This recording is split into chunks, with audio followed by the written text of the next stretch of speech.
ਵਾਹਿਗੁਰੂ ਜੀ।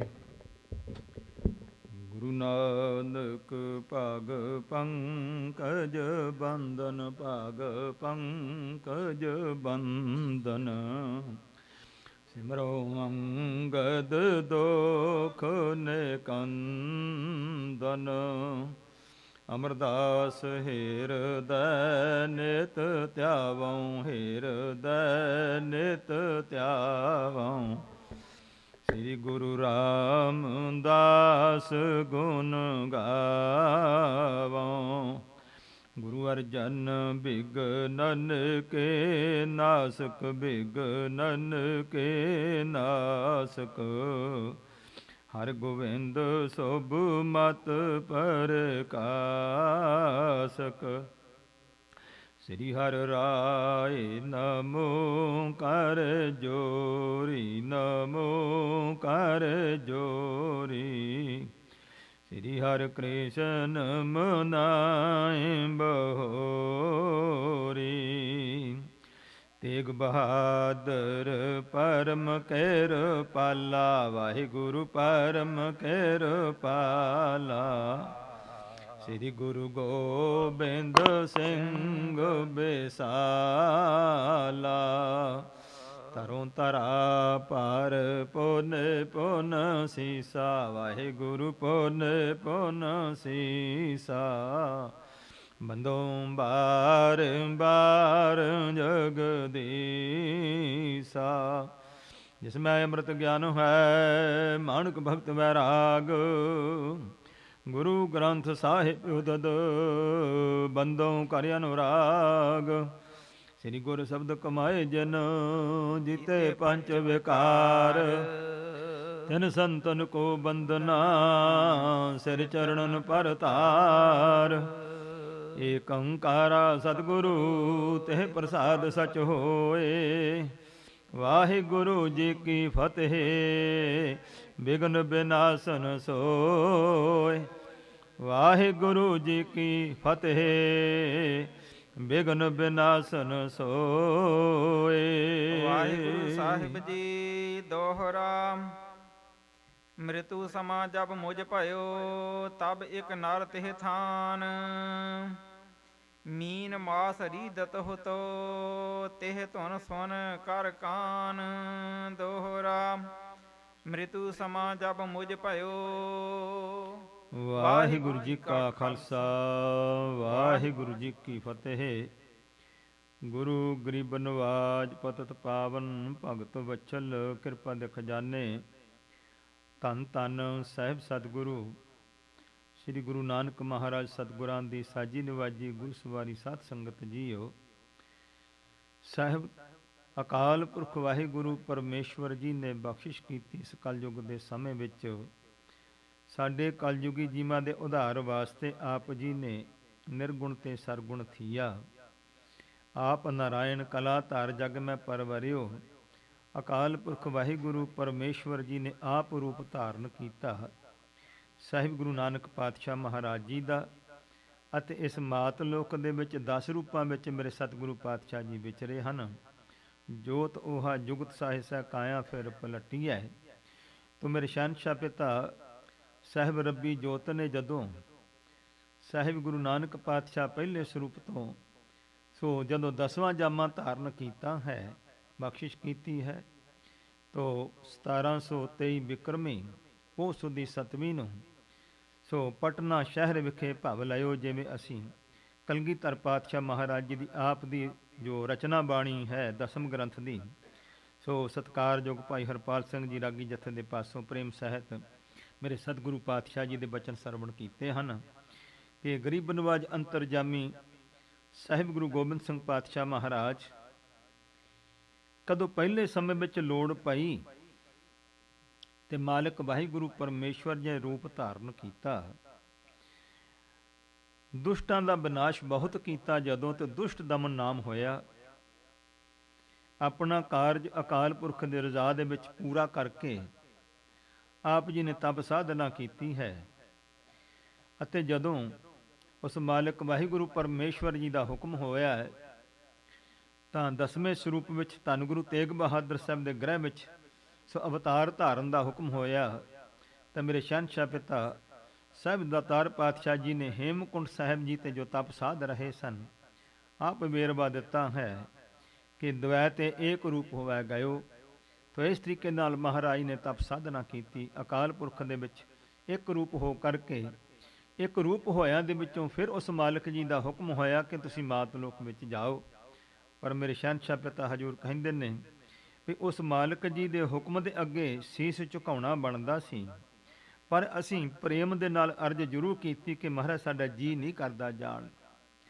ਤੇ ਉਸ ਵਾਹਿਗੁਰੂ ਪਰਮੇਸ਼ਵਰ ਜੀ ਨੇ ਫਿਰ ਇਉਂ ਨਹੀਂ ਜਿਵੇਂ ਕੋਈ ਹਾਕਮ ਹੁਕਮ ਕਰਦਾ, ਨਹੀਂ, ਉਸ ਮਾਲਕ ਜੀ ਦਾ ਹੁਕਮ ਜਦੋਂ ਬੜੇ ਪ੍ਰੇਮ ਦੇ ਨਾਲ ਜਿਉਂ ਤਿਉਂ ਪ੍ਰਭ ਹਮ ਕੋ ਸਮਝਾਏ, ਜਿਵੇਂ ਤਿਵੇਂ ਮਾਲਕ ਜੀ ਨੇ ਸਮਝਾਇਆ ਕਿ ਤੁਹਾਨੂੰ ਜਾਣਾ ਪੈਣਾ, ਇਹ ਕਾਰਜ ਹੁਣ ਤੁਹਾਡੇ ਗੋਚਰਾ, ਤੁਸੀਂ ਹੀ ਜਾ ਕੇ ਕਰ ਸਕਦੇ ਹੋ। ਤਦੋਂ ਫਿਰ ਮਾਲਕ ਵਾਹਿਗੁਰੂ ਪਰਮੇਸ਼ਵਰ ਦੇ ਹੁਕਮ ਅੱਗੇ ਸੀਸ ਝੁਕਾਉਂਦਿਆਂ ਮੇਰੇ ਹਜ਼ੂਰ ਪਾਤਸ਼ਾਹ ਜੀ ਨੇ ਕਿਹਾ ਕਿ ਜਦੋਂ ਮਾਲਕ ਜੀ ਦਾ ਹੁਕਮ ਹੋ ਗਿਆ ਤਾਂ ਫਿਰ ਅਕਾਲ ਪੁਰਖ ਵਾਹਿਗੁਰੂ ਜੀ ਨੇ ਹੁਕਮ ਕੀਤਾ। ਹਜ਼ੂਰ ਦਾ ਆਪਣਾ ਬਚਨ ਹੈ, ਲਿਖਤ ਹੈ ਕਿ ਅਕਾਲ ਪੁਰਖ ਵਾਚ, ਅਕਾਲ ਪੁਰਖ ਜੀ ਨੇ ਸੋ ਇਸ ਦੁਸ਼ਟ ਦਮਨ ਦੇ ਰੂਪ ਵਿੱਚ ਤਪਸਵੀ ਨੂੰ ਹੁਕਮ ਕੀਤਾ।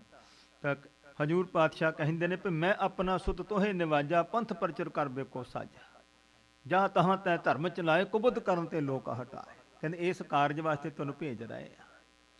ਤੇ ਫਿਰ ਹਜ਼ੂਰ ਕਹਿੰਦੇ ਨੇ ਜਦੋਂ ਉਸ ਮਾਲਕ ਵਾਹਿਗੁਰੂ ਪਰਮੇਸ਼ਵਰ ਜੀ ਨੇ ਇਉਂ ਬਚਨ ਕੀਤਾ, ਫਿਰ ਕਬਵਾਚ, ਆਪ ਜੀ ਨੂੰ ਕਵੀ ਕਹਿੰਦੇ ਨੇ, ਫਿਰ ਕਹਿੰਦੇ ਅਸੀਂ ਉਸ ਮਾਲਕ ਜੀ ਦੇ ਹੁਕਮ ਅੱਗੇ ਸੀਸ ਝੁਕਾਉਂਦਿਆਂ ਫਿਰ ਅਰਜ਼ ਕੀਤੀ, ਠੰਡ ਭਇਓ ਮੈਂ ਜੋਰ ਕਰ ਬਚਨ ਕਹਾ ਸਿਰ ਨਿਆਏ, ਪੰਥ ਚੱਲੈ ਤਬ ਜਗਤ ਮੈਂ ਜਬ ਤੁਮ ਕਰੋ ਸਹਾਇ। ਮਹਾਰਾਜ ਤੁਸੀਂ ਕਿਰਪਾ ਸਹਾਇਤਾ ਕਰੋਗੇ, ਇਹ ਤੁਹਾਡਾ ਪੰਥ ਹੈ, ਖਾਲਸਾ ਅਕਾਲ ਪੁਰਖ ਕੀ ਫੌਜ, ਇਹ ਮਹਾਰਾਜ ਤੁਹਾਡਾ ਪੰਥ ਹੈ, ਇਹ ਤਾਂ ਚੱਲੇਗਾ ਜੇ ਤੁਸੀਂ ਸਾਡੀ ਮਦਦ ਕਰੋਗੇ। ਇਉਂ ਅਕਾਲ ਪੁਰਖ ਪਰਮੇਸ਼ਵਰ ਜੀ ਦੇ ਨਾਲ ਬਚਨ ਵਿਲਾਸ ਕਰਕੇ ਉਸ ਮਾਲਕ ਜੀ ਦੀ ਰਜ਼ਾ ਲੈ ਕਰਕੇ ਆਪ ਜੀ ਸੋ ਪਟਨਾ ਸ਼ਹਿਰ ਵਿਖੇ ਭਵ ਲਿਓ। ਹਜ਼ੂਰ ਨੇ ਅਵਤਾਰ ਧਾਰਨ ਕੀਤਾ। ਸਮੂਹ ਸੰਗਤਾਂ ਨੂੰ ਅੱਜ ਪੋਹ ਸੁਦੀ ਸਤਵੀਂ ਦੇ ਸ਼ੁਭ ਦਿਹਾੜੇ ਤੇ ਸ਼ਹਿਨਸ਼ਾਹ ਪਿਤਾ ਸ਼ਾਹਿਦ ਦੋ ਆਲਮ ਧੰਨ ਸਾਹਿਬ ਗੁਰੂ ਗੋਬਿੰਦ ਸਿੰਘ ਮਹਾਰਾਜ ਜੀ ਦੇ ਅਵਤਾਰ ਗੁਰਪੁਰਬ ਦੀ ਸਮੂਹ ਸੋ ਲੱਖ ਲੱਖ ਵਧਾਈ ਹੋਵੇ, ਵਧਾਈ ਹੋਵੇ। ਮੇਰੇ ਸ਼ਹਿਨਸ਼ਾਹ ਪਿਤਾ ਸਤਿਗੁਰੂ ਬਖਸ਼ਿਸ਼ ਕਰਨ। ਆਪ ਆਪਣੇ ਖਾਲਸੇ ਦੇ ਸਿਰ ਤੇ ਮੇਰੇ ਹੱਥ ਰੱਖਦੇ ਹੋਏ ਆਪ ਚਰਨਾਂ ਦਾ ਪਿਆਰ ਬਖਸ਼ ਕਰਕੇ, ਖਾਲਸਾ ਰੂਪ ਬਖਸ਼ ਕਰਕੇ, ਚੜ੍ਹਦੀ ਕਲਾ ਦੀ ਦਾਤ ਬਖਸ਼, ਚਰਨਾਂ ਦਾ ਪਿਆਰ ਬਖਸ਼ਿਸ਼ ਕਰਨ। ਤੋਂ ਪਹਿਲੇ ਰੂਪ ਵਿੱਚ ਮੇਰੇ ਸ਼ਹਿਨਸ਼ਾਹ ਪਿਤਾ ਧੰਨ ਗੁਰੂ ਨਾਨਕ ਪਾਤਸ਼ਾਹ ਜੀ ਨੇ ਇਹ ਜਿਹੜਾ ਪਵਿੱਤਰ ਨਿਰਮਲ ਪੰਥ ਖਾਲਸਾ ਪੰਥ ਦਾ ਪ੍ਰਚਾਰ ਕੀਤਾ ਹੈ, ਸੱਚਖੰਡ ਤੋਂ ਵਾਪਸ ਆਉਂਦਿਆਂ ਮੇਰੇ ਸਤਿਗੁਰੂ ਨੇ ਬਖਸ਼ਿਸ਼ਾਂ ਕੀਤੀਆਂ ਨੇ। ਭਾਰਤ ਖੰਡ ਵਿੱਚ ਜਦੋਂ ਆਏ ਨੇ, ਜ਼ਿਕਰ ਆਇਆ ਹੈ ਕਿ ਮੇਰੇ ਸਤਿਗੁਰੂ ਜੀ ਜੰਮੂ ਵਿੱਚ ਗਏ ਨੇ, ਉਸ ਤੋਂ ਬਾਅਦ ਮੇਰੇ ਸਤਿਗੁਰੂ ਜੀ ਬਣਜਾਰਿਆਂ ਦੇ ਦੇਸ਼ ਗਏ ਨੇ, ਉੱਥੋਂ ਮੇਰੇ ਸਤਿਗੁਰੂ ਜੀ ਬਖਸ਼ਿਸ਼ਾਂ ਕਰਕੇ ਪਹਿਰਾਂ ਦੀ ਬਾਣੀ ਉੱਥੇ ਉਚਾਰਨ ਕੀਤੀ ਹੈ। ਫਿਰ ਹਜ਼ੂਰ ਪਾਤਸ਼ਾਹ ਜੀ ਲਾਹੌਰ ਦੇ ਬਾਰ-ਬਾਰ ਆਣ ਕਰਕੇ ਉੱਥੇ ਬੈਠੇ ਨੇ। ਇੱਥੇ ਇੱਕ ਦੁਨੀ ਚੰਦ ਸ਼ਾਹੂਕਾਰ ਹੈ, ਉਸ ਨੇ ਆਪਣੇ ਬਜ਼ੁਰਗਾਂ ਦਾ ਪਿਤਰਾਂ ਦਾ ਸਰਾਧ ਕੀਤਾ। ਸਤਿਗੁਰੂ ਸੱਚੇ ਪਾਤਸ਼ਾਹ ਮਹਾਰਾਜ ਨੂੰ ਜਦੋਂ ਸੁਣਿਆ, ਗੁਰੂ ਸਾਹਿਬ ਆਏ ਨੇ, ਸੋਭਾ ਸੁਣੀ ਹੋਈ ਸੀ, ਸਤਿਗੁਰੂ ਸੱਚੇ ਪਾਤਸ਼ਾਹ ਨੂੰ ਬੇਨਤੀ ਕਰਕੇ ਆਪਣੇ ਘਰ ਵਿੱਚ ਲੈ ਕੇ ਗਿਆ।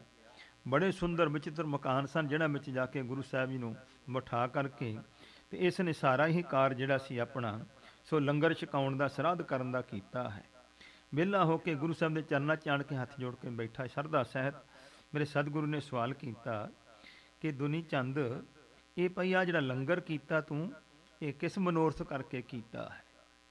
ਤੇ ਹੱਥ ਜੋੜ ਕੇ ਬੇਨਤੀ ਕੀਤੀ, ਮਹਾਰਾਜ ਅੱਜ ਦੇ ਦਿਨ ਮੇਰੇ ਬਜ਼ੁਰਗ ਜਿਹੜੇ ਸੀ ਉਹਨਾਂ ਚੜ੍ਹਾਈ ਕੀਤੀ ਸੀ, ਪਰਲੋਕ ਪਿਆਨਾ ਕੀਤਾ ਸੀ, ਉਹਨਾਂ ਦੇ ਨਿਮਿਤ ਸਰਾਧ ਕੀਤਾ ਹੈ, ਬਹੁਤ ਸਾਰੇ ਬ੍ਰਾਹਮਣ ਲੋਕਾਂ ਨੂੰ ਪ੍ਰਸ਼ਾਦਾ ਛਕਾਇਆ। ਗੁਰੂ ਸਾਹਿਬ ਨੇ ਸਵਾਲ ਕੀਤਾ ਕਿ ਦੁਨੀ ਚੰਦ, ਇਤਨਾ ਇਹਨਾਂ ਲੋਕਾਂ ਨੂੰ ਤੂੰ ਲੰਗਰ ਛਕਾਇਆ, ਕੀ ਤੇਰੇ ਪਿਤਾ ਜੀ ਨੂੰ ਪਹੁੰਚ ਗਿਆ? ਕਹਿੰਦਾ ਮਹਾਰਾਜ ਇਸ ਗੱਲ ਦਾ ਤੇ ਮੈਨੂੰ ਪਤਾ ਨਹੀਂ, ਇਹ ਤਾਂ ਆਪ ਸਮਰੱਥ ਹੋ, ਆਪ ਜਾਣੀ ਜਾਣ ਹੋ, ਪੁੱਜਾ ਕਿ ਨਹੀਂ ਪੁੱਜਾ ਪਰ ਮੈਨੂੰ ਨਹੀਂ ਪਤਾ। ਮੇਰੇ ਹਜ਼ੂਰ ਪਾਤਸ਼ਾਹ ਕਹਿੰਦੇ ਵੀ ਗੱਲ ਇਹ ਹੈ ਕਿ ਤੇਰਾ ਪਿਤਾ ਜਿਹੜਾ ਇਸ ਵੇਲੇ 3 ਦਿਨਾਂ ਦਾ ਭੁੱਖਾ ਬੈਠਾ ਹੈ, ਔਰ ਉਹ ਬਘਿਆੜ ਦੀ ਜੂਨ ਵਿੱਚ ਹੈ, ਇੱਥੋਂ 5 ਕੋਹ ਦੀ ਦੂਰੀ ਤੇ ਝਾੜੀਆਂ ਦੇ ਵਿੱਚ ਬੈਠਾ ਹੋਇਆ। ਕਹਿੰਦਾ ਮਹਾਰਾਜ ਵੀ ਕਿਰਪਾ ਕਰੋ, ਫਿਰ ਤੁਸੀਂ ਮਿਹਰ ਕੀਤੀ ਹੈ। ਤੇ ਹਜ਼ੂਰ ਕਹਿੰਦੇ ਇੰਜ ਕਰ, ਤੂੰ ਭੋਜਨ ਲੈ ਕੇ ਜਾ ਤੇ ਉਹਦੇ ਕੋਲ ਪਹੁੰਚ, ਡਰਨਾ ਨਹੀਂ ਹੈ। ਸੋ ਜਦੋਂ ਤੂੰ ਉਹਦੇ ਕੋਲ ਜਾਵੇਂਗਾ ਨਾ ਤਾਂ ਮਾਲਿਕ ਦੀ ਕਿਰਪਾ ਹੋਵੇਗੀ। ਇੱਕ ਬਰਤਨ ਦੇ ਵਿੱਚ ਇਸਨੇ ਖੀਰ ਪਾਈ ਹੈ, ਇਹ ਲੈ ਕੇ ਗਿਆ ਹੈ। ਤੋ ਇਸ ਪ੍ਰਕਾਰ ਵਾਕਿਆ ਹੀ ਜਿੱਥੇ ਗੁਰੂ ਸਾਹਿਬ ਨੇ ਦੱਸਿਆ ਸੀ ਪਹੁੰਚਾ, ਝਾੜੀ ਦੇ ਉੱਲੇ ਬੈਠਾ ਸੀ, ਬਘਿਆੜ ਦਾ ਰੂਪ ਤੱਕਿਆ ਇਸ ਨੇ। ਜਦੋਂ ਇਸ ਨੇ ਸੋ ਜਾ ਕਰਕੇ ਸੋ ਉਸ ਬਘਿਆੜ ਦੇ ਸਨਮੁਖ ਉਸ ਨੂੰ ਦੇਖਿਆ, ਜਦ ਉਸ ਨੇ ਤੱਕਿਆ ਇਹਦੇ ਵੱਲ, ਗੁਰੂ ਨਾਨਕ ਸਾਹਿਬ ਦੀ ਬਖਸ਼ ਦਾ ਸਦਕਾ ਭਾਈ ਸਾਹਿਬ ਲਿਖਿਆ ਹੈ, ਇਹ ਫਿਰ ਮਨੁੱਖ ਦਾ ਰੂਪ ਧਾਰਨ ਕੀਤਾ ਹੈ। ਕੋਲ ਬੈਠਾ ਉਸ ਨੂੰ ਪ੍ਰਸ਼ਾਦ ਛਕਾਇਆ ਇਸ ਨੇ, ਤੇ ਜਿਸ ਵੇਲੇ ਪ੍ਰਸ਼ਾਦ ਉਸ ਨੇ ਛਕਿਆ ਹੈ ਤਾਂ ਉਸ ਵੇਲੇ ਤਾਂ ਉਸ ਨੂੰ ਬਚਨ ਕੀਤਾ ਹੈ ਕਿ ਪਿਤਾ ਤੂੰ ਤੇ ਬੜਾ ਧਰਮਾਤਮਾ ਸੀ, ਚੰਗੇ ਪੁੰਨ ਕਰਮ ਕਰਿਆ ਕਰਦਾ ਸੀ, ਤੂੰ ਇਹੋ ਜਿਹੀ ਜੂਨ ਵਿੱਚ ਕਿਸ ਤਰ੍ਹਾਂ ਪੈ ਗਿਆ, ਇਹ ਮੈਨੂੰ ਦੱਸ। ਉਹ ਹੁਣ ਜਿਸ ਤਰੀਕੇ ਨਾਲ ਦੱਸ ਰਿਹਾ ਹੈ ਕਿ ਕਿਉਂ ਮੈਨੂੰ ਇਹ ਜੂਨ ਮਿਲੀ ਹੈ, ਤਾਂ ਸ਼ਹਿਨਸ਼ਾਹ ਪਿਤਾ ਸਤਿਗੁਰੂ ਦੀ ਬਖਸ਼ਿਸ਼ ਦਾ ਸਦਕਾ ਤੋ ਕਵੀ ਸੰਤੋਖ ਸਿੰਘ ਜੀ ਬੜੇ ਪ੍ਰੇਮ ਦੇ ਸਹਿਤ ਇਸ ਪ੍ਰਸੰਗ ਨੂੰ ਇਸ ਪ੍ਰਕਾਰ ਲਿਖ ਰਹੇ ਨੇ। ਆਓ ਪਿਆਰਪੁਰ ਇੱਥੋਂ ਤੱਕ ਪ੍ਰਸੰਗ ਦੀ ਲੜੀ ਆਪਾਂ ਸਰਵਣ ਕੀਤੀ ਸੀ। ਇਸ ਤੋਂ ਅੱਗੇ ਜਿਵੇਂ ਪ੍ਰਸੰਗ ਹੈ ਉਸ ਨੂੰ ਸਰਵਣ ਕਰੀਏ, ਗੁਰੂ ਚਰਨਾਂ ਵਿੱਚ ਮਨ ਜੋੜਦੇ ਮੁਖ ਨੂੰ ਪਵਿੱਤਰ ਕਰੀਏ, ਉਚਾਰਨ ਕਰੀਏ ਸਤਨਾਮ ਸ੍ਰੀ ਵਾਹਿਗੁਰੂ ਜੀ। ਵਾਹਿਗੁਰੂ ਸਾਹਿਬ ਜੀ ਦੋਹਰਾ, ਮ੍ਰਿਤੂ ਸਮਾਂ ਜਬ ਮੁਝ ਭਇਓ। ਤੋ ਦੱਸਦਾ ਹੈ, ਕਹਿੰਦੇ ਜਿਸ ਵੇਲੇ ਸੋ ਮੇਰਾ ਮੌਤ ਦਾ ਸਮਾਂ ਆਇਆ, ਅਖੀਰਲੇ ਸਵਾਸਾਂ ਤੇ ਸੀ ਜਦੋਂ, ਤਬ ਇੱਕ ਨਰ ਤਿਹ ਥਾਨ। ਉੱਥੇ ਕਹਿੰਦੇ ਨੇੜੇ ਹੀ ਇੱਕ ਜਗ੍ਹਾ ਦੇ ਉੱਪਰ ਮੀਨ ਮਾਸ ਰੀਦਤ ਹੁਤੋ। ਕੋਈ ਬੰਦਾ ਸੀ ਜਿਹੜਾ ਕਿ ਮੱਛੀ ਦਾ ਮਾਸ ਰਿੰਨ ਰਿਹਾ ਸੀ ਨੇੜੇ। ਇਹ ਧੁਨ ਸੁਣ ਕਰ ਕਾਨ। ਜਦੋਂ ਉਸ ਦੀ ਆਵਾਜ਼ ਸੁਣੀ ਵੀ ਮੱਛੀ ਬਣਾ ਰਹੇ ਅੱਜ, ਤਾਂ ਕਹਿੰਦੇ ਕੰਨਾਂ ਵਿੱਚ ਇਹ ਆਵਾਜ਼ ਸੁਣ ਕਰਕੇ ਚਉਪਈ ਮਨ ਖਾਵਨ ਕੋ ਮਮਲ ਲਚਾਇਓ। ਤਾਂ ਕਹਿੰਦੇ ਵੀ ਮੇਰੇ ਮਨ 'ਚ ਵੀ ਇਸ ਗੱਲ ਦਾ ਲਾਲਚ ਹੋ ਗਿਆ ਵੀ ਆਪਾਂ ਕਹਿੰਦੇ ਸਾਰੀ ਉਮਰ ਮੱਛੀ ਨਹੀਂ ਖਾਧੀ, ਖਾ ਕੇ ਨਹੀਂ ਵੇਖੀ, ਆਪਾਂ ਖਾ ਹੀ ਲੈ, ਇਹ ਫੁਰਨਾ ਬਣ ਗਿਆ। ਸੋ ਮੇਰੇ ਤਬ ਹਾਥ ਨਾ ਆਇਓ। ਉਸ ਵੇਲੇ ਕਹਿੰਦੇ ਇਹ ਮੇਰੀ ਆਸਾ ਪੂਰੀ ਨਾ ਹੋ ਸਕੀ, ਸੋ ਪ੍ਰਾਪਤ ਨਾ ਹੋ ਸਕਿਆ। ਭਇਓ ਮਿਰਤਕ ਇਹ ਦੇਹੀ ਪਾਈ। ਤੇ ਜਦੋਂ ਕਹਿੰਦੇ ਇਸ ਪ੍ਰਕਾਰ ਮੌਤ ਹੋ ਗਈ, ਤਦੋਂ ਕਹਿੰਦੇ ਇਸ ਪ੍ਰਕਾਰ ਇਹ ਸਰੀਰ ਮਿਲਿਆ ਮੈਨੂੰ। ਰਹੀ ਬਾਸ਼ਨਾ ਠਹਿਰ ਜਹਾਂ ਹੀ। ਤੋ ਉੱਥੇ ਜਿੱਥੇ ਮੇਰੀ ਵਾਸ਼ਨਾ, ਸੋ ਕਹਿੰਦੇ ਨੇ ਜਿਸ ਵੇਲੇ ਕੋਈ ਪ੍ਰਾਣੀ ਅਖੀਰਲੇ ਸਵਾਸਾਂ 'ਚ ਹੁੰਦਾ ਹੈ, ਆਮ ਤੌਰ ਤੇ ਤਾਂ ਜੋ ਮਨੁੱਖ ਸਾਰੀ ਉਮਰ ਸੋ ਕੰਮ ਕਰਦਾ ਉਹ ਸੰਸਕਾਰ ਹੁੰਦੇ ਨੇ ਤੇ ਮਨ ਉਧਰ ਹੀ ਜਾਂਦਾ, ਫੁਰਨਾ ਕਰਦਾ ਹੈ। ਪਰ ਕਈ ਵਾਰ ਐਸਾ ਕੁਝ ਹੋ ਜਾਂਦਾ ਹੈ, ਕੋਈ ਅਚਾਨਕ ਹੀ ਇਹੋ ਜਿਹੀ ਗੱਲ ਬਣ ਜਾਂਦੀ ਹੈ ਜਿਸ ਕਰਕੇ ਫੁਰਨਾ ਪਾਸੇ ਵੀ ਚਲਿਆ ਜਾਂਦਾ ਹੈ। ਤੋ ਕਹਿੰਦੇ ਇਉਂ ਮੇਰੀ ਵਾਸ਼ਨਾ ਉੱਥੇ ਟਿਕ ਗਈ ਅਖੀਰਲੇ ਸਵਾਸ ਵਿੱਚ। ਪੂਰਨ ਪੁਰਖ ਤੋਹੇ ਘਰ ਆਵਾ। ਤਾਂ ਕਹਿੰਦੇ ਨੇ ਉਹ ਇਸ ਕਰਕੇ ਕਹਿੰਦੇ ਮੈਨੂੰ ਇਹ ਜੂਨ ਮਿਲੀ। ਪਰ ਅੱਜ ਕਹਿੰਦੇ ਨੇ ਤੇਰੇ ਘਰ ਪੂਰਨ ਪੁਰਖ ਆਏ ਨੇ, ਧੰਨ ਗੁਰੂ ਨਾਨਕ ਸਾਹਿਬ ਮਹਾਰਾਜ ਜੀ। ਤਰਸ ਪਵਿੱਤਰ ਤਾਹੇ ਤੈ ਪਾਵਾ। ਤੇ ਤੂੰ ਉਸ ਸਾਹਿਬ ਸਤਿਗੁਰੂ ਪੂਰਨ ਸਤਿਗੁਰਾਂ ਦਾ ਪਵਿੱਤਰ ਦਰਸ਼ਨ ਕਰਕੇ ਆਇਆ ਹੈ। ਤੇਰੋ ਦਰਸ਼ਨ ਮੈਂ ਕਰ ਲੀਨੋ। ਤੇ ਉਹਨਾਂ ਦਰਸ਼ਨਾਂ ਦਾ ਪ੍ਰਭਾਵ ਤੇਰੇ ਤੇ ਜੋ ਹੈ, ਤੇ ਤੇਰੇ ਦਰਸ਼ਨ ਕਰਕੇ ਉਹ ਪ੍ਰਭਾਵ ਮੇਰੇ ਤੇ ਪਿਆ ਹੈ। ਇਉ ਮਾਨੁਖ ਤਨ ਭਾ ਮਨ ਚੀਨੋ। ਤੇ ਮਨ 'ਚ ਜਾਣ ਲਓ ਕਿ ਹੁਣ ਮੇਰਾ ਸਰੀਰ ਤਾਂ ਮਨੁੱਖ ਦਾ ਬਣਿਆ ਬਘਿਆੜ ਤੋਂ। ਪੂਰਬ ਕਰਮ ਜਗੇ ਅਬ ਮੇਰੇ। ਤੇ ਕਹਿੰਦਾ ਹੁਣ ਮੇਰੇ ਸੋ ਪੂਰਬਲੇ ਕਰਮ ਜਾਗੇ ਨੇ, ਕੋਈ ਚੰਗੇ ਭਾਗ ਜਾਗੇ ਹਨ। ਉੱਤਮ ਗਤ ਪਾਈ ਬਿਨ ਦੇਰੇ। ਤੇ ਹੁਣ ਕਹਿੰਦੇ ਨੇ ਕੋਈ ਦੇਰ ਨਹੀਂ ਲੱਗੀ, ਮੈਨੂੰ ਉੱਤਮ ਗਤੀ ਜਿਹੜੀ ਹੈ ਮਿਲ ਗਈ ਹੈ। ਅਸ ਕਹਿ ਸੁਰਗ ਵਿਖੈ ਚਲ ਗਇਓ। ਇਉਂ ਕਹਿ ਕਰਕੇ ਕਹਿੰਦੇ ਸਵਰਗ ਵਿੱਚ ਗਿਆ ਉਹ ਜਿਹੜਾ ਪ੍ਰਾਣੀ ਸੀ, ਰੂਹ ਸੀ। ਇਸ ਦੇ ਉੱਤੇ ਭਾਈ ਸਾਹਿਬ ਜੀ ਹੁਣੀ ਆ ਪੜ੍ਹ ਦਿਓ, ਇਹ ਪੜ੍ਹਨ ਵਾਲੀ ਚੀਜ਼ ਹੈ। ਜਾਣੀ ਡਾਕਟਰ ਭਾਈ ਵੀਰ ਸਿੰਘ ਜੀ ਹੁਣੀ ਤਾਂ ਇਸ ਗੱਲ ਦੇ ਉੱਤੇ ਵੀ ਜਿਹੜੀ ਉਸ ਦੀ ਤਾਂ ਕਿਉਂਕਿ ਭਾਈ ਵੀਰ ਸੋਹਣਾ ਦੇ ਆਪਣੇ ਜ਼ਿੰਦਗੀ ਦੇ ਤਜਰਬੇ ਨੇ ਔਰ ਇਹ ਰੂਹਾਨੀ ਰਸਤੇ ਵਾਸਤੇ ਜ਼ਰੂਰੀ ਨੇ, ਕਿਉਂਕਿ ਜਿਹੜੀ ਸੰਸਾਰਕ ਬੁੱਧ ਹੈ ਉਹ ਇਹਨਾਂ ਗੱਲਾਂ ਨੂੰ ਸਮਝਣ ਤੋਂ ਅਸਮਰੱਥ ਹੈ। ਜਿਹੜੇ ਬੰਦਗੀ ਵਾਲੇ ਲੋਕ ਨੇ, ਜਿਨ੍ਹਾਂ ਨੂੰ ਆਤਮਿਕ ਸ਼ੁੱਧਤਾ ਮਿਲ ਗਈ ਹੈ, ਜਿਨ੍ਹਾਂ ਦੀ ਸੁਰਤ ਮਹਾਰਾਜ ਨੇ ਦਿਵ ਦ੍ਰਿਸ਼ਟੀ ਬਖਸ਼ਿਸ਼ ਕੀਤੀ ਹੋਈ ਹੈ, ਉਹਨਾਂ ਨੂੰ ਇਹਨਾਂ ਗੱਲਾਂ ਦੀ ਸਮਝ ਹੈ ਔਰ ਇਹ ਧਿਆਨ ਨਾਲ ਸੁਣਨ ਵਾਲੇ ਬਚਨ ਨੇ। ਤੋ ਜਿਹੜਾ ਇਹ ਬਚਨ ਲਿਖਿਆ ਹੈ, ਤੋ ਭਾਈ ਸਾਹਿਬ ਜੀ ਲਿਖਦੇ ਨੇ ਇਸੇ ਤੁਕ ਵਿੱਚ ਅਸਲੀਅਤ ਸਮਝਣੇ ਦੀ ਇੱਕ ਹੋਰ ਕੁੰਜੀ ਹੈ। ਉਹ ਕੀ ਹੈ? ਜੋ ਉਸ ਨੇ ਮਨੁੱਖ ਦੇਹ ਧਾਰੀ ਸੀ ਤਾਂ ਹੱਡ ਚੰਮ ਦਾ ਮਨੁੱਖੀ ਸਰੀਰ ਲੈ ਕੇ ਸੁਰਗਾਂ ਨੂੰ ਕਿਉਂ ਗਿਆ? ਇਹ ਸ਼ੰਕਾ ਹੋ ਸਕਦੀ। ਇਹ ਬਘਿਆੜ ਸੀ, ਬਘਿਆੜ ਤੋਂ ਮਨੁੱਖ ਦਾ ਰੂਪ ਧਾਰਿਆ, ਖੀਰ ਉਹਨੇ ਖਾਧੀ ਹੈ ਤੇ ਕਹਿੰਦੇ ਉਸ ਵੇਲੇ ਚਲਾ ਗਿਆ ਉਹ ਸਵਰਗਾਂ ਨੂੰ। ਤੇ ਜੇ ਹੱਡ ਚੰਮ ਦਾ ਸਰੀਰ ਸਥੂਲ ਸਰੀਰ ਸੀ ਤਾਂ ਕਿਸ ਤਰ੍ਹਾਂ ਕਹਿੰਦੇ ਚਲਾ ਗਿਆ? ਕਹਿੰਦੇ ਤਾਤਪਰਜ, ਇਹ ਤਾਤਪਰਜ ਕਹਿੰਦਾ ਸਿਧਾਂਤ ਨੂੰ। ਸਿਧਾਂਤ ਇਹ ਹੈ ਕਿ ਜੈਸੇ ਸਤਿਗੁਰੂ ਜੀ ਨੇ ਲਿਖਿਆ ਹੈ ਬਾਣੀ ਦੇ ਵਿੱਚ ਜ਼ਿਕਰ ਮਹਾਰਾਜ ਦਾ, ਪ੍ਰੇਤ ਪਿੰਜਰ ਮੈਂ ਦੁਖ ਕਨੇਰੇ, ਇਹ ਜਿਹੜੀਆਂ ਪ੍ਰੇਤ ਜੂਨਾਂ ਨੇ, ਇਹਨਾਂ ਦਾ ਪਿੰਜਰ ਸਰੀਰ ਜਿਹੜਾ, ਇਹ ਪ੍ਰੇਤਾਂ ਦਾ ਜਿਹੜਾ, ਇਹਦੇ ਵਿੱਚ ਦੁੱਖ ਬੜੇ ਹੁੰਦੇ ਆ। ਤੇ ਕਹਿੰਦੇ ਉਹ ਸਰੀਰ ਛੋੜ ਕੇ ਕਿਸੇ ਅਵਗਤ ਦਸ਼ਾ ਵਿੱਚ ਸੀ, ਪਰ ਜਦੋਂ ਸਰੀਰ ਤਿਆਗਿਆ ਉਸ ਨੇ, ਤੇ ਉਹ ਜਨਮ ਨਹੀਂ ਸੀ ਉਸ ਦਾ ਬਘਿਆੜ ਦਾ, ਉਹ ਇੱਕ ਜਿਹੜਾ ਸੀ ਉਸ ਨੂੰ, ਜਿਹੜਾ ਉਸ ਦਾ ਸੋ ਜਿਹੜਾ ਸੂਖਮ ਸਰੀਰ ਸੀ, ਜਿਹਨੂੰ ਅਵਗਤ ਕਹਿੰਦਾ ਹੈ, ਅਵਗਤ ਰੂਹਾਂ, ਉਸ ਰੂਪ ਦੇ ਵਿੱਚ ਹੀ, ਜਿਸ ਵਿੱਚ ਕਿ ਉਸ ਦਾ ਪਿੰਜਰ ਤੇ ਸੁਭਾਵ ਬਘਿਆੜਾਂ ਵਾਲਾ ਸੀ। ਸੋ ਦੁਨੀ ਚੰਦ ਨੂੰ ਗੁਰੂ ਜੀ ਦੀ ਕਿਰਪਾ ਦ੍ਰਿਸ਼ਟੀ ਨਾਲ ਦਿਸ ਪਿਆ, ਤੋ ਗੁਰੂ ਦੀ ਕਿਰਪਾ ਸੀ, ਇਸ ਕਰਕੇ ਉਸ ਨੂੰ ਦਰਸ਼ਨ ਹੋਇਆ ਉਸ ਰੂਪ ਦਾ ਉਹਦਾ, ਤੇ ਉਹਨਾਂ ਦੀ ਕਿਰਪਾ ਨਾਲ ਫਿਰ ਉਸ ਦਾ ਮਨੁੱਖ ਸਰੀਰ ਪਲਟਿਆ ਦਿਸਿਆ ਹੈ। ਹੱਡ ਚੰਮ ਵਾਲਾ ਨਹੀਂ ਸੀ ਸਰੀਰ ਉਹ ਜਿਹੜਾ ਸੀ ਇਸ ਪ੍ਰਕਾਰ ਪ੍ਰੇਤ ਰੂਪ ਵਾਲਾ ਜਿਹੜਾ ਉਸ ਦਾ ਸੂਖਮ ਸਰੀਰ ਸੀ, ਪਰ ਲਿੰਗ, ਸੋ ਇਸ ਪ੍ਰਕਾਰ ਹੱਡ ਚੰਮ ਵਾਲਾ ਨਹੀਂ ਪਰ ਲਿੰਗ ਸਰੀਰ ਸੀ। ਸੋ ਉਹ ਲਿੰਗ ਸਰੀਰ ਕਹੀਦਾ ਸੂਖਮ ਸਰੀਰ ਨੂੰ। ਸੋ ਇਸ ਪ੍ਰਕਾਰ ਤੋਂ ਸੁਖੀ ਹੋ ਕਰਕੇ ਉੱਤਮ ਲੋਕ ਨੂੰ ਚਲਾ ਗਿਆ।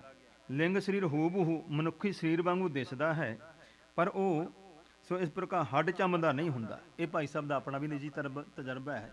ਇਹ ਐਸੇ ਰੂਪ ਜਿਹੜੇ ਨੇ ਬੰਦਗੀ ਵਾਲੇ ਲੋਕਾਂ ਨੂੰ ਇਹ ਦਿਸ ਪੈਂਦੇ ਨੇ, ਪਤਾ ਲੱਗ ਜਾਂਦਾ। ਤਾਂ ਜੋ ਲੋਕ ਚਿੱਤ ਬਿਰਤੀ ਇਕਾਗਰ ਕਰਕੇ ਅਗਲੇ ਲੋਕਾਂ ਵਿੱਚ ਗਮਤਾ ਰੱਖਦੇ ਹਨ, ਉਹ ਦੱਸਦੇ ਹਨ ਕਿ ਪ੍ਰਾਣੀ ਦੇ ਅੰਤ ਸਮੇਂ ਜੈਸੀ ਵਾਸ਼ਨਾ ਹੋਵੇ ਉਸੇ ਪਾਸੇ ਵੱਲ, ਸੋ ਇਸ ਪ੍ਰਕਾਰ ਸਰੀਰ ਤੋਂ ਛੁੱਟ ਕਰਕੇ ਉਸ ਦਾ ਭੌਰ ਚਲਾ ਜਾਂਦਾ ਹੈ। ਇਸ ਅਸੂਲ ਨੂੰ ਸ੍ਰੀ ਗੁਰੂ ਗ੍ਰੰਥ ਸਾਹਿਬ ਜੀ ਵਿੱਚ ਵੀ ਮੰਨਿਆ ਹੋਇਆ ਹੈ, ਜਿੱਥੇ ਜ਼ਿਕਰ ਆਉਂਦਾ ਹੈ ਕਿ ਅੰਤ ਕਾਲ ਜੋ ਲక్ష్ਮੀ ਸਿਮਰੈ ਐਸੀ ਚਿੰਤਾ ਮੈਂ ਜਿਮਰੈ। ਤੋ ਇਸ ਪ੍ਰਕਾਰ ਜਿਹੜੇ ਬਚਨ ਆਉਂਦੇ ਨੇ। ਸੋ ਪਰੰਤੂ ਇਸ ਦੇ ਸੰਬੰਧ ਵਿੱਚ ਇੱਕ ਗੱਲਾਂ ਸਮਝਣ ਵਾਲੀਆਂ ਹਨ। ਜੋ ਆਦਮੀ ਸਾਰੀ ਉਮਰ ਦਿਨ ਰਾਤ ਸੋਚਦਾ ਤੇ ਕਰਦਾ ਹੈ, ਅੰਤ ਸਮੇਂ ਰੁੱਖ ਉਧਰੇ ਹੁੰਦਾ ਹੈ।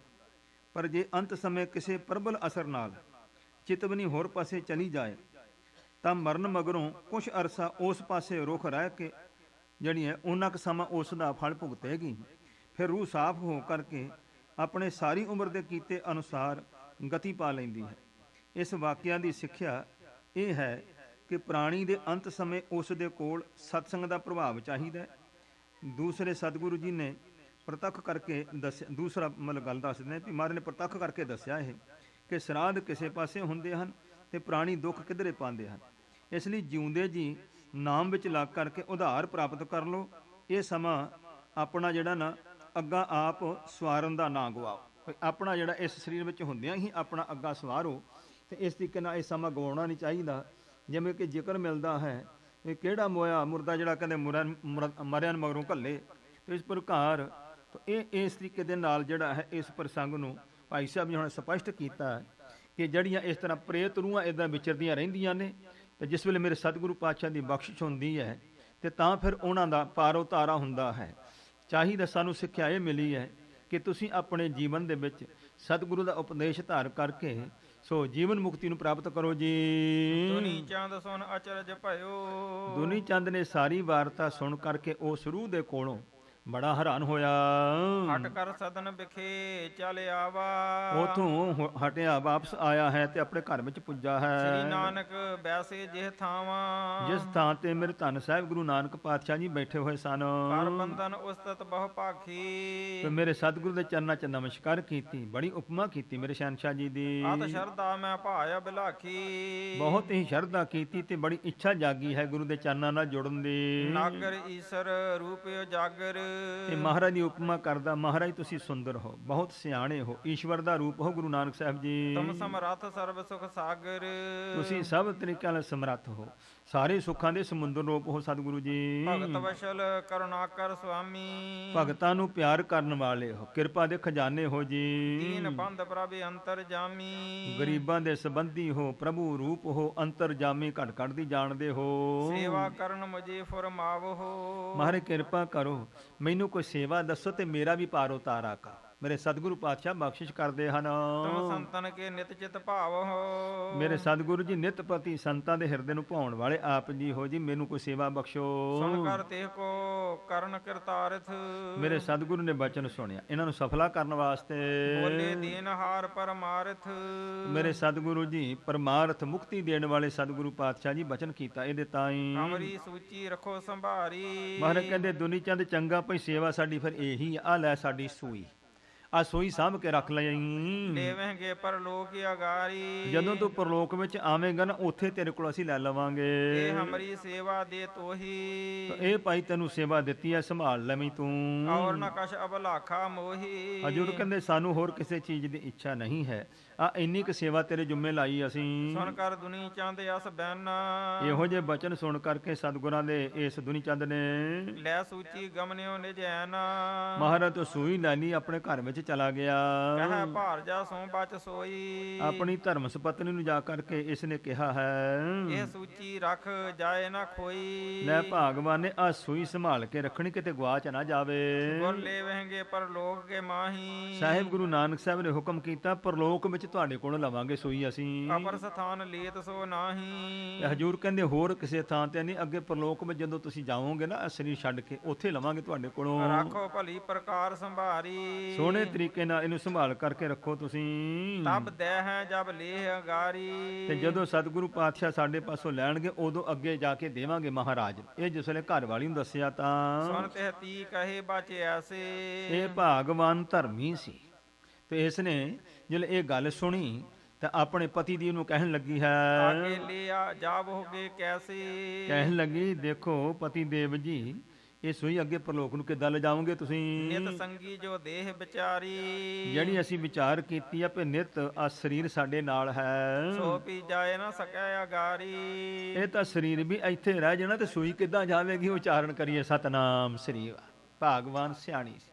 ਕਹਿਣ ਲੱਗੀ ਵੀ ਮੇਰੇ ਸਤਿਗੁਰੂ ਪਾਤਸ਼ਾਹ ਜੀ ਨੇ ਇਹ ਜਿਹੜਾ ਤੁਹਾਨੂੰ ਬਚਨ ਕੀਤਾ ਨਾ, ਇਹਦੇ ਵਿੱਚ ਮੇਰੇ ਸਤਿਗੁਰੂ ਜੀ ਰਮਜ ਗੁੱਝੀ ਹੈ, ਵੀ ਜਦੋਂ ਸਰੀਰ ਤੇ ਜਾਣਾ ਨਹੀਂ ਸੂਈ ਕਿੱਦਾਂ ਨਾਲ ਜਾਵੇਗੀ ਸਾਡੀ। ਸੁਣ ਵਿਚਾਰ ਕਰ ਸੋ ਲੈ ਆਵਾ, ਕਹਿੰਦਾ ਗੱਲ ਤਾਂ ਠੀਕ ਹੈ, ਇਉਂ ਵਿਚਾਰ ਕਰਕੇ ਸਮਝ ਆ ਗਈ। ਗੁਰੂ ਸਾਹਿਬ ਦੇ ਕੋਲ ਸੂਈ ਲੈ ਕੇ ਆ ਗਿਆ, ਆਸ ਬੈਸ ਕਰ ਬਚਨੇ ਅਲਾਵਾ, ਕੋਲ ਬੈਠ ਕੇ ਹਜੂਰ ਨੂੰ ਬੇਨਤੀ ਕੀਤੀ ਇਸਨੇ, ਨਹਿ ਆਗੇ ਇਹ ਸੂਚੀ ਜਾਵੇ, ਮਹਾਰਾਜ ਇਹ ਸੂਈ ਤਾਂ ਅੱਗੇ ਨਾਲ ਜਾਣੀ ਨਹੀਂ ਹੈ, ਇਹ ਵਿਦ ਮੋਤੇ ਨਹਿ ਬਨ ਆਵੇ, ਪਰ ਮਹਾਰਾਜ ਜੀ ਸੇਵਾ ਤਾਂ ਤੁਹਾਡਾ ਹੁਕਮ ਸਿਰ ਮੱਥੇ, ਪਰ ਇਹ ਹੋਣਾ ਨਹੀਂ ਪੂਰਾ। ਸੂਈ ਅੱਗੇ ਮਾਰ ਸਰੀਰ ਨਹੀਂ ਜਾਣਾ, ਸੂਈ ਕਿੱਦਾਂ ਲੈ ਕੇ ਜਾਵਾਂਗਾ ਮੈਂ। ਬੋਲੇ ਬਚਨ ਤਬੈ ਜਗਦੀਸ਼ਾ, ਜਗਤ ਈਸ਼ਵਰ ਗੁਰੂ ਨਾਨਕ ਸਾਹਿਬ ਜੀ ਨੇ ਬਚਨ ਕੀਤਾ। ਫਿਰ ਉਸ ਵੇਲੇ ਪਾਇਓ ਸਮੈ ਦੀਨ ਉਪਦੇਸ਼ਾ, ਗੁਰੂ ਸਾਹਿਬ ਨੇ ਜਾਣ ਲਿਆ ਵੀ ਮਾਇਆ ਧਾਰੀ ਬੰਦਾ ਹੈ, ਹੁਣ ਇਹਦੀ ਮੱਤ ਜਿਹੜੀ ਆ, ਇਹਦੀ ਸੋਚ ਜਿਹੜੀ ਆ ਨਾ, ਹੁਣ ਉਪਦੇਸ਼ ਗ੍ਰਹਿਣ ਕਰਨ ਵਾਲੀ ਹੋ ਗਈ। ਇਹ ਮਹਾਰਾਜ ਨੇ ਕੌਤਕ ਤਾਂ ਕੀਤਾ ਸੀ ਇਹ ਸੂਈ ਦੇਣ ਦਾ।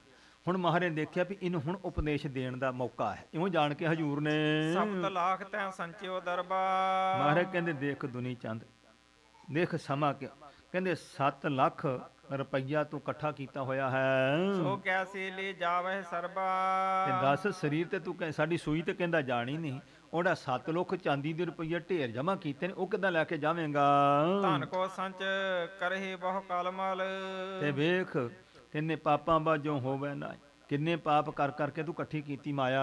ਬੋਲੇ ਕੂੜ ਕਰਤ ਹੈ ਛਲ ਬਲ, ਅਨੇਕਾਂ ਹੀ ਵਾਲ ਕਰਕੇ ਛਲ ਕਰਕੇ ਝੂਠ ਬੋਲ ਬੋਲ ਕੇ ਤੂੰ ਮਾਇਆ ਇਕੱਠੀ ਕੀਤੀ ਹੈ। ਆਗੇ ਸੰਗ ਨਾ ਹੋਤ ਸਹਾਈ, ਦੇਖ ਅੱਗੇ ਨੇ ਨਾਲ ਨਹੀਂ ਜਾਣਾ, ਕੋਈ ਸਹਾਇਤਾ ਨਹੀਂ ਕਰਨੀ ਹੈ। ਸੰਚਤ ਸੰਚਤ ਔਦ ਬਿਹਾਈ, ਦੇਖ ਤੂੰ ਮਾਇਆ ਇਕੱਠੀ ਕਰਦਿਆਂ ਕਰਦਿਆਂ ਉਮਰ ਗੁਜ਼ਾਰਤੀ ਹੁਣ ਤੱਕ, ਪਰਿਓ ਰਹਿ ਧਨ ਮ੍ਰਿਤੂ ਸੋ ਆਈ, ਤੇ ਜਿਸਲੇ ਧਨ ਪਿਆ ਰਹਿ ਜਾਣਾ ਹੈ, ਜਦ ਮੌਤ ਆ ਗਈ ਤਾਂ ਕਰਤ ਪਾਪ ਸੋ ਜੀਵ ਪੁੰਚਾਈ, ਤੋ ਕਹਿੰਦੇ ਇਸ ਪ੍ਰਕਾਰ ਪਾਪ ਕਰ ਕਰਕੇ ਜਿਹੜੀ ਮਾਇਆ ਇਕੱਠੀ ਕੀਤੀ ਹੈ, ਇਹਦਾ ਫਲ ਤੇ ਫਿਰ ਤੂੰ ਹੀ ਭੋਗਣਾ ਨਾ ਜਾ ਕੇ ਅੱਗੇ। ਸਰਿਓ ਦਰਬ ਤੇ ਕੌਨੇ ਕੰਮ, ਤੇ ਦੱਸ ਇਹ ਧਨ ਇਕੱਠਾ ਕਰਨ ਤੋਂ ਕਿਹੜਾ ਕੰਮ ਸਰਿਆ ਤੇਰਾ ਚੰਗਾ ਹੋਇਆ। ਬਿਨਾ ਪੁੰਨ ਤੇ ਦੁਖ ਕੋ ਧਮ, ਤਾਂ ਬਿਨਾਂ ਹੀ ਕਹਿੰਦੇ ਇਸ ਪ੍ਰਕਾਰ ਚੰਗੇ ਕਰਮਾਂ ਤੋਂ ਦੁੱਖ ਦਾ ਘਰ ਬਣ ਗਿਆ ਤੇਰਾ, ਜੇ ਪੁੰਨ ਨਹੀਂ ਕੀਤੇ ਤਾਂ। ਦੁਨੀ ਚੰਦ ਸੁਣ ਗਿਰਾਇਓ ਚਾਰੀ, ਉਹ ਦੁਨੀ ਚੰਦ ਨੇ ਸੁਣ ਕਰਕੇ ਬੇਨਤੀ ਕੀਤੀ ਫਿਰ ਮਹਾਰਾਜ ਨੂੰ, ਕਿਸ ਪ੍ਰਕਾਰ ਸੰਗ ਜਾਏ ਅਗਾਰੀ, ਮਹਾਰਾਜ ਫਿਰ ਕਿਰਪਾ ਕਰੋ ਮਾਇਆ ਤਾਂ ਇਕੱਠੀ ਕਰ ਲਈ।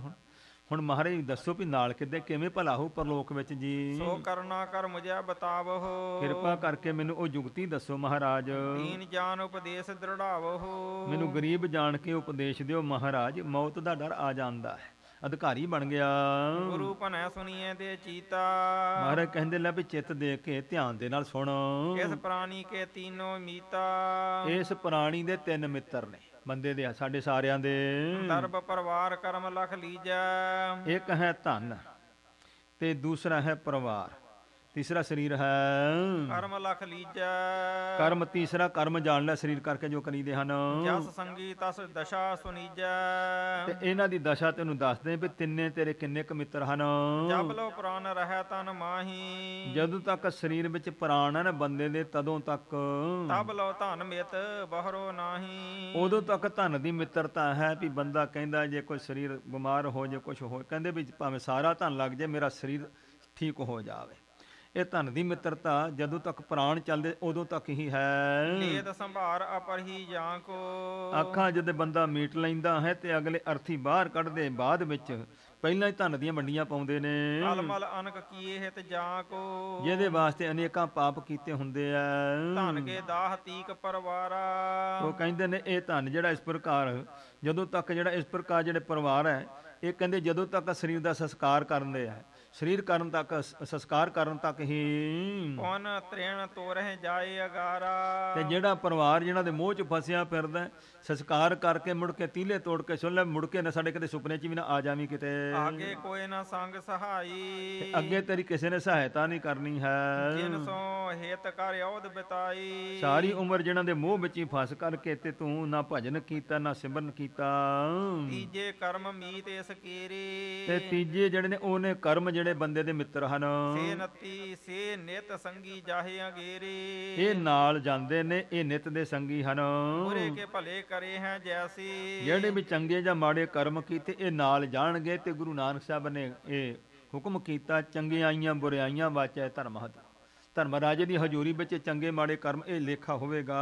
ਫਲ ਦੇਵੈ ਤਸ ਹਟੈ ਨਾ ਕੈਸੀ, ਫਿਰ ਇਹ ਕਹਿੰਦੇ ਨੇ ਇਹਨਾਂ ਨੇ ਫਲ ਦੇਣਾ, ਚੰਗੇ ਮਾੜੇ ਕਰਮ ਜਿਹੜੇ ਉਹਨਾਂ ਦਾ ਫਲ ਇਹ ਫਿਰ ਮੁੱਕਣੇ ਨਹੀਂ, ਹਟਣੇ ਨਹੀਂ, ਫਲ ਫਿਰ ਭੋਗਣਾ ਹੀ ਪੈਣਾ ਹੈ। ਇਸ ਬਿਧ ਹਿਰਦੈ ਵਿਚਾਰ ਕਰੀਜੈ, ਤੇ ਹੁਣ ਤੂੰ ਮਨ 'ਚ ਵਿਚਾਰ ਕਰ ਲੈ ਆਪਣੇ ਵਿੱਚ। ਧਰਮ ਭਲੇ ਕਰਮਨ ਮੈਂ ਦੀਜੈ, ਇਹ ਧਨ ਜਿਹੜਾ ਨਾ ਹੁਣ ਇਹ ਚੰਗੇ ਕਰਮਾਂ ਤੇ ਲਾ ਕਿਸੇ ਤਰ੍ਹਾਂ ਤੇਰਾ ਭਲਾ ਹੋ ਜਾਏ। ਆਗੇ ਹੋਵੈ ਤੋਹੇ ਸਹਾਈ, ਇਹ ਫਿਰ ਤੇਰੇ ਅੱਗੇ ਜਾ ਕੇ ਸਹਾਇਤਾ ਹੋਵੇਗਾ। ਧਨ ਦੀ ਸਹਾਇਤਾ ਤਾਂ ਹੋਣੀ ਹੈ ਚੰਗੇ ਪਾਸੇ ਲਾਵੇਂਗਾ। ਸਤਨਾਮ ਜਪੀਆ ਲਿਵ ਲਾਈ, ਤੇ ਆਪਣਾ ਭਲਾ ਕਰਨ ਵਾਸਤੇ ਪਰਮੇਸ਼ਵਰ ਦੇ ਸਤਨਾਮ ਸ੍ਰੀ ਵਾਹਿਗੁਰੂ ਜੀ ਦੇ ਨਾਮ ਦਾ ਸਿਮਰਨ ਕਰਿਆ ਕਰ। ਸਤ ਸੰਗਤ ਕੋ ਕਰੋ ਮਿਲਾਪਾ, ਤੇ ਸਤ ਸੰਗਤ ਦਾ ਮੇਲ ਕਰਿਆ ਕਰ ਤਾਂ ਕਿ ਮਨ ਜਿਹੜਾ ਹੈ ਸਤ ਸੰਗੀ ਬਣ ਕਰਕੇ ਸਿਮਰਨ ਕਰਦਾ ਰਹੇ। ਤਜੀਏ ਅਪਰ ਬੇਕਾਰ ਕਲਾਪਾ, ਤੇ ਬਾਕੀ ਕਲਾ ਬਸਮੂਹ ਵਿਕਾਰ ਮਾੜੇ ਕੰਮ ਸਾਰੇ ਤਿਆਗ ਦੇ। ਇਸ ਪ੍ਰਕਾਰ ਸੁਣ ਗੁਰ ਕੀ ਬਾਣੀ, ਇਉਂ ਜਦੋਂ ਧੰਨ ਸਾਹਿਬ ਸਤਿਗੁਰਾਂ ਦੀ ਬਾਣੀ ਬਚਨ ਸੁਰਮਣ ਕੀਤੇ ਹਨ ਤਾਂ ਦੁਨੀ ਚੰਦ ਮੈਂ ਭਾਲ, ਦੁਨੀ ਚੰਦ ਮਨ ਮੈਂ ਭਾਲ ਮਾਨੀ। ਦੁਨੀ ਚੰਦ ਨੇ ਜਾਣਿਆ ਵੀ ਮੇਰੇ ਭਲੇ ਵਾਸਤੇ ਮੇਰੇ ਸਤਿਗੁਰੂ ਨੇ ਬਚਨ ਕੀਤੇ ਨੇ, ਮਨ ਕਰਕੇ ਜਾਣ ਲਿਆ। ਅਦਕ ਦਰਬ ਇਕੱਠੋ ਕੀਏ ਜੇਤੋ, ਜਿੰਨਾ ਕੁ ਧਨ ਇਕੱਠਾ ਕੀਤਾ ਹੋਇਆ ਸੀ ਇਸਨੇ, ਸੰਤਨ ਹਿਤ ਖਰਚਿਓ ਸਭ ਤੇਤੋ। ਉਹ ਸੰਤਾਂ ਮਹਾਂਪੁਰਖਾਂ ਦੀ ਗੁਰੂ ਸਾਹਿਬ ਦੀ ਸੇਵਾ ਦੇ ਵਿੱਚ ਇਸਨੇ ਫਿਰ ਧਨ ਲਾਉਣਾ ਸ਼ੁਰੂ ਕੀਤਾ। ਅਨਕ ਪ੍ਰਕਾਰ ਕਰਾਏ ਆਹਾਰਾ, ਅਨੇਕ ਪ੍ਰਕਾਰ ਦੇ ਨਾਮ ਜਪਣ ਵਾਲੇ ਬੰਦਗੀ ਵਾਲੇ ਮਹਾਂਪੁਰਸ਼ਾਂ ਲੋਕਾਂ ਨੂੰ ਫਿਰ ਭੋਜਨ ਛਕਾਏ ਇਸਨੇ। ਸੰਤਨ ਕਰਿਓ ਪ੍ਰਸੰਨ ਜਵਾਰਾ, ਉਹ ਸੰਤਾਂ ਨੂੰ ਭੋਜਨ ਛਕਾ ਕਰਕੇ ਪ੍ਰਸੰਨ ਖੁਸ਼ ਕੀਤਾ। ਬਹੁਤੇ ਵਸਤਰ ਸਿਵਾਏ ਪਹਿਰਾਏ, ਬਹੁਤ ਸਾਰੇ ਵਸਤਰ ਸਵਾ ਕਰਕੇ ਅਥਿਤ ਲੋਕਾਂ ਨੂੰ ਬਰਕਤਾਂ ਸਾਧੂਆਂ ਨੂੰ ਪਹਿਰਾ ਦਿੱਤੇ ਇਸਨੇ। ਮਿਲ ਸਤ ਸੰਗਤ ਸਮਾਂ ਬਿਤਾਏ, ਗੁਰੂ ਦੀ ਸੰਗਤ ਵਿੱਚ ਮਿਲ ਕਰਕੇ ਕਥਾ ਕੀਰਤਨ ਸੁਣਨਾ, ਬਾਣੀ ਪੜ੍ਹਨੀ ਸੁਣਨੀ, ਇਉਂ ਸਤ ਸੰਗਤ ਕਰਕੇ ਸਮਾਂ ਗੁਜ਼ਾਰਿਆ। ਸਿਮਰਿ ਵਾਹਿਗੁਰੂ ਸਤਨਾਮੁ, ਹਰ ਵੇਲੇ ਪਰਮੇਸ਼ਵਰ ਦੇ ਨਾਮ ਦਾ ਸਿਮਰਨ ਕਰਦਾ ਹੈ। ਜਦੋਂ ਨਾਮ ਦਾ ਸਿਮਰਨ ਕਰਨ ਲੱਗ ਪਿਆ ਹੈ, ਅਜੇ ਬਿਅਰਥ ਜੇ ਘਰ ਕੇ ਕੰਮ, ਘਰ ਦੇ ਹੋਰ ਜਿਹੜੇ ਬਿਅਰਥ ਕਰਮ ਸੀ ਕਹਿੰਦੇ ਸਾਰੇ ਹੀ ਤਿਆਗ ਦਿੱਤੇ। ਭਾ ਨਿਹਾਲ ਤਤਕਾਲ ਵਿਸ਼ਾਲਾ, ਤੇ ਬਹੁਤ ਭਾਰੀ ਫਿਰ ਨਿਹਾਲ, ਹਾਲ ਨਾਮ ਹੈ ਫਾਰਸੀ ਵਿੱਚ ਦੁੱਖਾਂ ਦਾ, ਦੁੱਖਾਂ ਤੋਂ ਰਹਿਤ ਸੁਖੀ ਜੀਵਨ ਹੋ ਗਿਆ। ਧਾਰ ਉਪਦੇਸ਼ ਜੋ ਦਇਓ ਦਇਆਲਾ, ਜੋ ਦਿਆਲੂ ਸਤਿਗੁਰੂ ਪਾਤਸ਼ਾਹ ਨੇ ਬਖਸ਼ਿਸ਼ ਕਰਕੇ ਇਸ ਨੂੰ ਉਪਦੇਸ਼ ਬਖਸ਼ਿਸ਼ ਕੀਤਾ, ਉਸ ਨੂੰ ਧਾਰਨ ਕੀਤਾ। ਇਸ ਤੇ ਵਿਦਾ ਹੋਏ ਵਿਦ ਨੀਕੀ, ਇੱਥੋਂ ਮੇਰੇ ਸਤਿਗੁਰੂ ਪਾਤਸ਼ਾਹ ਸੋਹਣੇ ਤਰੀਕੇ ਨਾਲ ਉਪਦੇਸ਼ ਦੇ ਕੇ ਭਲਾ ਕਰਕੇ ਲਾਹੌਰ ਦੇ ਵਿੱਚ ਦੁਨੀ ਚੰਦ ਦਾ ਹਜੂਰ ਪਾਤਸ਼ਾਹ ਜੀ ਨੇ ਬਖਸ਼ਿਸ਼ ਕੀਤੀ ਹੈ। ਸਿਮਰਤ ਸੁਧ ਕੀਨੀ ਭਗਨੀ ਕੀ, ਤੇ ਮੇਰੇ ਸਤਿਗੁਰੂ ਪਾਤਸ਼ਾਹ ਨੇ ਯਾਦ ਕੀਤਾ ਵੀ ਬੇਬੇ ਨਾਨਕੀ ਜੀ ਯਾਦ ਕਰਦੇ ਨੇ ਸੁਲਤਾਨਪੁਰ ਸਾਹਿਬ ਦੇ ਵਿੱਚ, ਉਧਰ ਦੀ ਮਹਾਰਾਜ ਨੇ ਖਬਰ ਕੀਤੀ ਹੈ। ਮਰਦਾਨੇ ਸਿਉ ਗਿਰਾਇਆ ਲਾਈ, ਤੇ ਭਾਈ ਮਰਦਾਨਾ ਜੀ ਨੂੰ ਹਜੂਰ ਨੇ ਬਚਨ ਕੀਤਾ, ਕੀਓ ਯਾਦ ਭਗਨੀ ਮੁਝ ਤਾਈ। ਕਹਿੰਦੇ ਦੇਖ ਮਰਦਾਨਾ ਵੀ ਭੈਣ ਜੀ ਨੇ ਯਾਦ ਕੀਤਾ ਹੈ ਤੇ ਹੁਣ ਆਪਾਂ ਭੈਣ ਜੀ ਦੇ ਜਾ ਕੇ ਦਰਸ਼ਨ ਕਰਨੇ ਨੇ। ਇਉਂ ਧੰਨ ਸਾਹਿਬ ਗੁਰੂ ਨਾਨਕ ਪਾਤਸ਼ਾਹ ਨੇ ਬਖਸ਼ਿਸ਼ ਕੀਤੀ ਹੈ। ਲਾਹੌਰ ਵਿੱਚ ਪੁੱਜ ਕੇ ਇਹ ਦੁਨੀ ਚੰਦ ਜਿਹੜਾ ਸੀ ਸ਼ਾਹੂਕਾਰ ਸੀ, ਮੇਰੇ ਸਤਿਗੁਰੂ ਜੀ ਨੇ ਇਸ ਦੇ ਪ੍ਰਥਾਏ ਹਜੂਰ ਪਾਤਸ਼ਾਹ ਜੀ ਨੇ ਇਹ ਕੌਤਕ ਵਰਤਾ ਕੇ ਸਾਨੂੰ ਸਭ ਨੂੰ ਇਹ ਉਪਦੇਸ਼ ਬਖਸ਼ਿਸ਼ ਕੀਤਾ ਹੈ ਕਿ ਭਾਈ ਮਾੜੇ ਕਰਮਾਂ ਤੋਂ ਬਚਣਾ, ਕਰਮਾਂ ਨੇ ਨਾਲ ਜਾਣਾ ਹੈ। ਸੋ ਜਿਹੜੀ ਹੱਕ ਦੀ ਨੇਕ ਕਮਾਈ ਹੈ, ਘਾਲ ਖਾਏ ਕਿਛ ਹੱਥੋਂ ਦੇ, ਨਾਨਕ ਰਾਹੋ ਪਛਾਣੈ ਸੇ। ਜੋ ਦਸਾਂ ਨਾਮਾਂ ਦੀ ਕਿਰਤ ਨੇਕ ਕਮਾਈ ਹੈ, ਉਹੀ ਸਫਲੀ ਹੁੰਦੀ ਹੈ। ਮਾੜੇ ਕਰਮਾਂ ਦੀ ਕੀਤੀ ਪਾਪਾਂ ਦੀ ਕਮਾਈ ਜਿਹੜੀ ਹੈ ਉਹ ਇਸ ਪ੍ਰਕਾਰ ਨੁਕਸਾਨ ਕਰਦੀ। ਧੰਨ ਸਤਿਗੁਰੂ ਪਾਤਸ਼ਾਹ ਬਖਸ਼ਿਸ਼ ਕਰਨ। ਸਾਹਿਬ ਗੁਰੂ ਕਲਗੀਧਰ ਪਾਤਸ਼ਾਹ ਜੀ ਦਾ ਅਵਤਾਰ ਪੁਰਬ ਦਾ ਦਿਹਾੜਾ ਹੈ। ਕਲਗੀਆਂ ਵਾਲੇ ਸ਼ਹਿਨਸ਼ਾਹ ਪਿਤਾ ਮਹਾਰਾਜ ਬਖਸ਼ਿਸ਼ ਕਰਨ। ਇਹ ਜੋ ਪਹਿਲੇ ਸਰੂਪ ਦੇ ਉਪਦੇਸ਼ ਮਹਾਰਾਜ ਨੇ ਦਸਾਂ ਰੂਪਾਂ 'ਚ ਉਪਦੇਸ਼ ਬਖਸ਼ਿਸ਼ ਕੀਤੇ ਨੇ ਬਾਣੀ ਦੁਆਰਾ ਅਤੇ ਇਤਿਹਾਸ ਦੇ ਕੌਤਕਾਂ ਦੁਆਰਾ, ਸਾਡੇ ਹਿਰਦੇ ਵਿੱਚ ਗੁਰੂ ਦਾ ਉਪਦੇਸ਼ ਧਾਰਨ ਹੋਵੇ, ਜਿਸ ਦੇ ਧਾਰਨੀ ਹੋ ਕਰਕੇ ਲੋਕ ਸੁਖੀਏ, ਪਰਲੋਕ ਸੁਹੇਲੇ। ਨਾਨਕ ਹਰ ਪ੍ਰਭ ਆਪੇ ਮੇਲੇ ਦੀ ਬਰਕਤਾਂ ਦੇ ਪਾਤਰ ਬਣੀਏ। ਭੁੱਲਾਂ ਚੁੱਕਾਂ ਦੀ ਖਿਮਾ ਬਖਸ਼ਣੀ, ਦੇਹੋ ਸੱਜਣ ਅਸੀਂ ਸੜੀਆਂ, ਜੋ ਹੋਵੇ ਸਾਹਿਬ ਸੋ ਮੇਲ ਦੀ ਦਾਤ ਪ੍ਰਾਪਤ ਹੋਵੇ। ਮਰਦਾਨੇ ਸੋ ਗਿਰਾਇਆ ਲਾਈ, ਕੀਓ ਯਾਦ ਭਗਨੀ ਮੁਝ ਤਾਈ। ਚੱਲ ਸੁਲਤਾਨਪੁਰੇ ਸੁਧ ਲੀਜੈ, ਬੇਬੇ ਜੀ ਕੀ ਖੁਸ਼ੀ ਕਰੀਜੈ। ਵਾਹਿਗੁਰੂ ਜੀ ਕਾ ਖਾਲਸਾ, ਵਾਹਿਗੁਰੂ ਜੀ ਕੀ ਫਤਿਹ।